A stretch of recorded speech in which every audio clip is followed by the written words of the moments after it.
اللهم صل وسلم وبارك على سيدنا محمد وعلى اله وصحبه وسلم. ازيكم حبايبي، عاملين ايه؟ يا رب تكونوا بخير وصحه وسعاده، اللهم امين يا رب العالمين.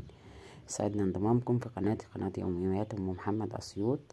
يلا نسمي بسم الله ونصلي على الرسول. اللهم صل وسلم وبارك على سيدنا محمد. ونبدا فيديو النهارده وهنعجن العجين زي ما انتم شايفين. دي العجانه اللي هنعجن فيها العجين. انا عجنت على قبل كده فيها العجانه دي. في ناس بتقول لي انت ليه بتعملي بالمعلقه كده؟ طبعا انا جربت معلقه خشب فاتكسرت معايا، ما نفعتش. انا لازم اقلب الدقيق عشان العجانه تعجن العجين كله ببعضيه، ما يبقاش فيه دقيق في جعر العجانه، لان العجانه ما جايباش جعر العجين. فاحنا بنقلب العجين كده قام كله يتجانس في بعضيه ويتخلط في بعضيه، تبقى كلها عجينه واحده زي ما انتم شايفين كده. هنعجن الاول، نلت العجين الاول كده لته حلوه، وبعد كده نحط له الخميره زي ما انتم شايفين.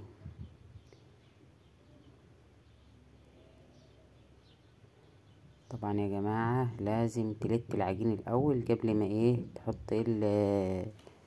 تحط الخميره. يعني مش تعجني خميره في العجين في كله مع بعضه، لا، لازم تعجني العجين الاول اللي هو الدقيق في الميه بملح، وبعد كده تحط الخميره. ليه؟ عشان العجين ياخد معاك ويدي، وتبقى عجينته حلوه وطريه، ويبقى العيش طري معاكي ويعني كويس، ما يبقاش ناشف او كده. يعني لازم العجينه زي ما انتم شايفين، لازم العجينه تتعجن، الدقيق يتعجن الاول وتخلط مع الميه في الاول، وبعدين تحط الخميره.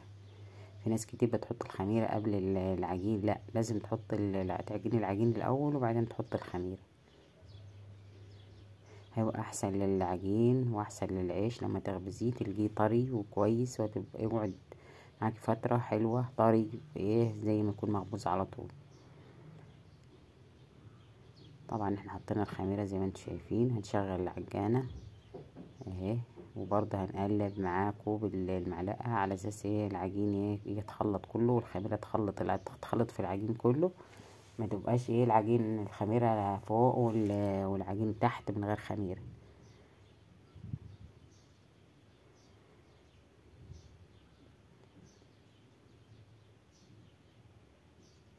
زي ما انتم شايفين. بصوا، كل ما انا اعمل بالمعلقه العجين كله يروح في لفه العجانه، وتاخده كله وتعجنه كله مع بعضيه، يتخلط كله مع بعضيه.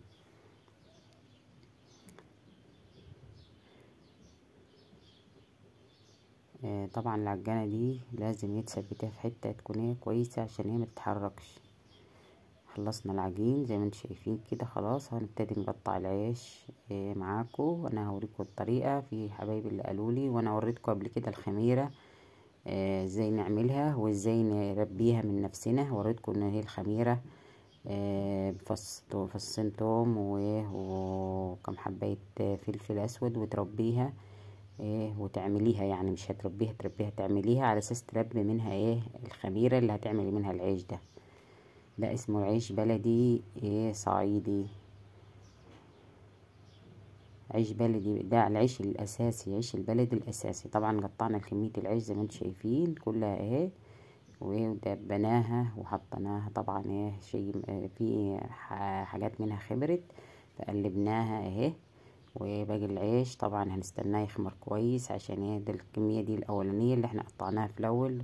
طبعا انا قطعت كميه ودبيتها، وبعد كده حطيتها في الشمس. عبال ما قطعت باقي الكميه كانت الاولانيه خبرت، فقلبناها. وبعد كده نبدا نولع الفرن عشان نخبز، وعبال ما الكميه التانية تخمر هنقلبها ان شاء الله.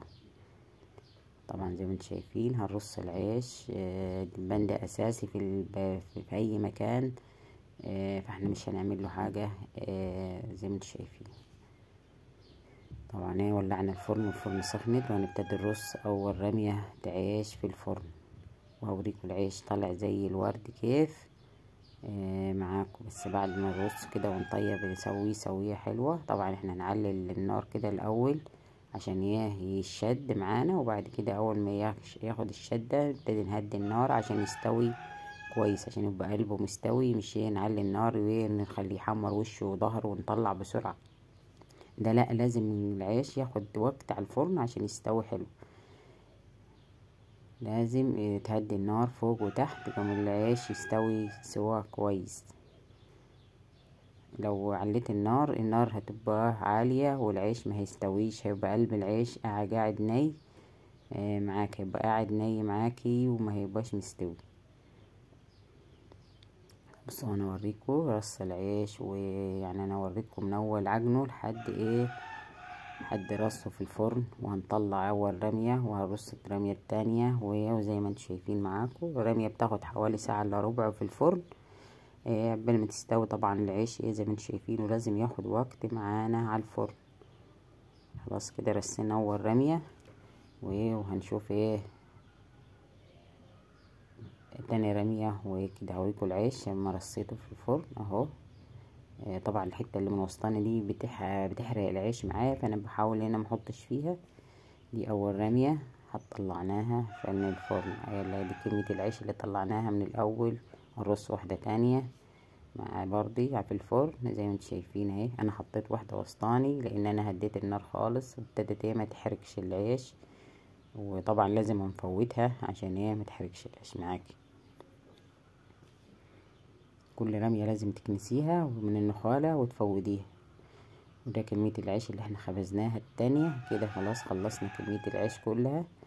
وما تنسوناش يا جماعة باللايك والاشتراك في القناة، والسلام عليكم ورحمة الله وبركاته.